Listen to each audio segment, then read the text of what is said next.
Assalamualaikum warahmatullahi wabarakatuh. Selamat siang teman-teman. Di hadapan teman-teman kali ini ada 3 buah kontaktor yang saya rangkai untuk rangkaian Star Delta. Jadi kita akan coba ya, saya akan coba menjelaskan rangkaian kontrol Star Deltanya, tapi kita nggak yang kabel powernya ya, hanya kontrolnya saja. Mungkin kabel powernya seperti apa nanti wiringnya akan saya buat di video-video selanjutnya ya. Nah, untuk kali ini kita buat rangkaian kontrolnya saja. Jadi penggerak kontaktor antara kontaktor main ya, kontaktor delta dan kontaktor star. Ya, tentunya untuk menggerakkan 3 buah kontaktor ini secara sistem Star Delta kita harus butuh timer ya. Nah, di sini ada timer dari Autonic punya, kita pakai kontaktornya pakai Schneider punya. Nah, dual pilot lamp di sini ini sebagai indikator untuk kontaktor yang bekerja, jadi kontaktor main ya dan kontaktor delta ya. Jadi ketika nanti kontaktor main bekerja, pilot lamp warna kuning ini akan nyala, dan ketika delta bekerja, kontaktor merah ini akan menyala. Jadi sebelumnya akan saya jelaskan dulu ya jalur-jalurnya, jalur-jalur wiring kabelnya. Dari bawah ini ada power ya, sumber powernya dari PLN 20 volt masuk ke MCB.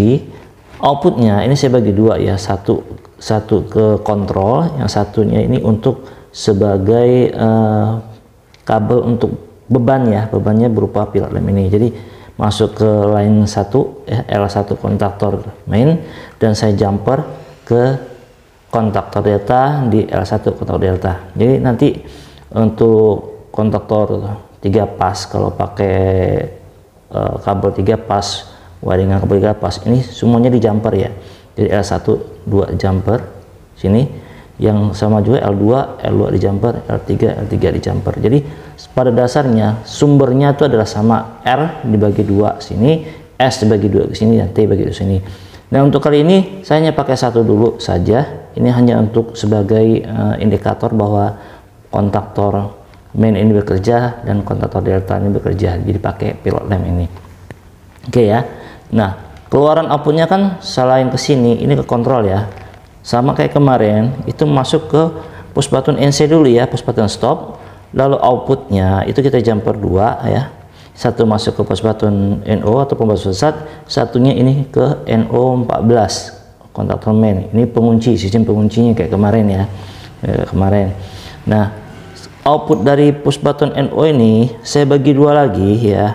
Kemarin kan satu ya, langsung ke sini ke coil dan NO yang nomor 13, tapi kali ini saya jumper lagi untuk menghidupkan timer ya, untuk menghidupkan timer ini. Jadi timer masuk ke coil, di jumper ke common 2 ya, nanti outputnya baru masuk ke kontaktor, coil kontaktor delta dan coil kontaktor star ya.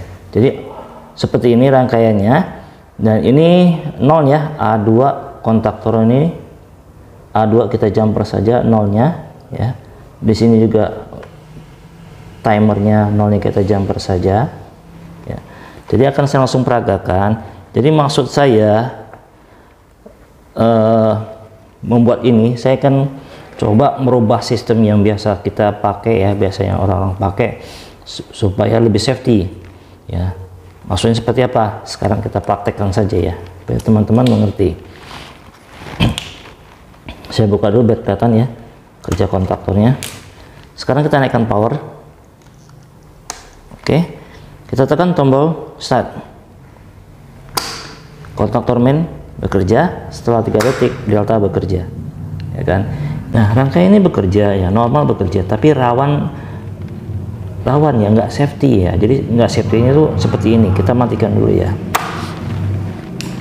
Dan ini sering terjadi ya ketika koneksi kabel ke powernya ini kendor ya, kurang kenceng. Nah, ini bisa lengket kontaktornya. Ketika lengket ya, dalam rangkaian seperti ini delta tetap bekerja, yang ini bisa menyebabkan tabrakan fasa, karena di kontaktor star ini di atas ini kan di jumper, fasanya di jumper semua. Jadi ketika ini lengket seperti ini ya, nggak mau balik ke atas, ini semua di jumper, di sini di jumper semua, masuk fasa dari atas, ini di jumper, tabrakan fasa. Yang terjadi adalah kontaktor ini meledak, kontaktor ini juga meledak, lengket dua-duanya. Nah, kenapa bisa begitu? Kita coba ya sekarang ya. Sekarang saya coba seolah-olah saya buat kontaktor star ini lengket ya. Ketika start seperti ini. Nah, ini nggak balik lagi, saya tekan dengan ini. Delta tetap bekerja, tapi ini karena lengket ya, jadi sini tabrakan fasa seolah dijadikan satu kan. Sini kan jumper nih, di jumper begitu ini masuk, aliran ke sini jumper semua. Ini bisa tabrakan fasa, dan ini sering terjadi ya, sering terjadi untuk rangkaian yang langsung dari timer langsung ke coil seperti ini.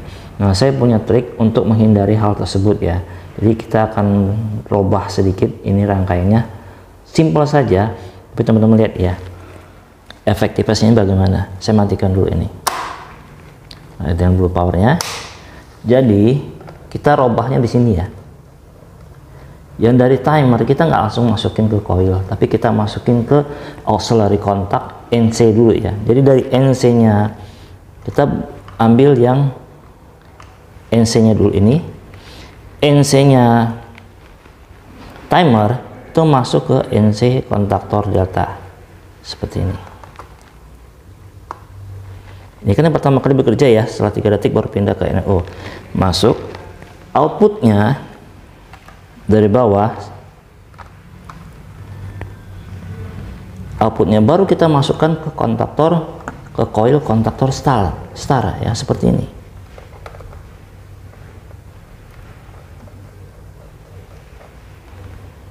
Nah, untuk yang NO nya kita masukkan ke NC, auxiliary NC kontaktor star.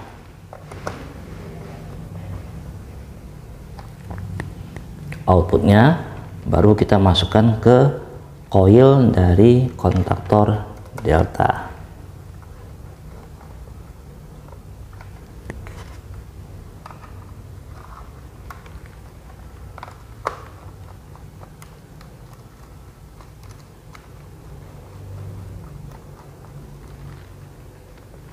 Nah, cara kerjanya sama, cuman kita mengandalkan dan menggunakan auxiliary contact dari kontaktor ini sebagai safety, sebagai pengaman. Dimana pengamannya kita coba ya. Kita coba dulu apakah ini berfungsi atau enggak. Kita start, naikkan dulu MCB-nya, kita start. Kontaktor main bekerja, 3 detik kemudian delta bekerja. Ini bekerja dengan seperti biasa ya teman-teman ya. Ini normal. Jadi ketika start pertama kali yang bekerja adalah main dan start. Ketika 3 detik kemudian start lepas, delta yang bekerja. Nah, sekarang safety-nya seperti ini. Saya matikan dulu. Saya coba start lagi, tapi saya tahan ya, seolah-olah kontaktor start ini lengket gitu ya. 3 detik pindah. Timer bekerja pindah, tapi delta nggak ngangkat. Delta nggak kontak. Nah, ini safety. Jadi seandainya terjadi lengket pada kontaktor start, fasanya tuh nggak tabrakan. Jadi kontaktornya aman. Kalaupun terjadi lengket sedikit ya, ini paling pada kontaktor doang, seenggaknya kontaktor delta ini aman gitu kan, dan nggak berpengaruh ke motor. Kalau yang tadi itu bisa berpengaruh ke motor, tabrakan fasanya, bisa menyebabkan motor di situ rusak. Nah, ketika ini lepas akan kembali bekerja seperti semula. Oke teman-teman, seperti ini ya. Jadi cukup mudah sebenarnya untuk merubah yang sistem yang biasa ya, tadi kurang efektif untuk menjaga safety-nya, kita coba rangkai seperti ini. Jadi rangkaian ini biasa saya pakai untuk rangkaian kontrol start delta yang saya bikin panelnya, tapi saya juga pernah kecolongan karena menggunakan yang seperti biasa. Oke. Saya rasa cukup ya untuk kali ini. Nanti next video akan coba saya sajikan video tentang cara wiring untuk kabel power yang ini ya, L1, L2, L3 nih ya, rangkaiannya seperti apa. Oke, semoga bisa dipahami teman-teman. Terima kasih. Kita bertemu di next project. Assalamualaikum warahmatullahi wabarakatuh.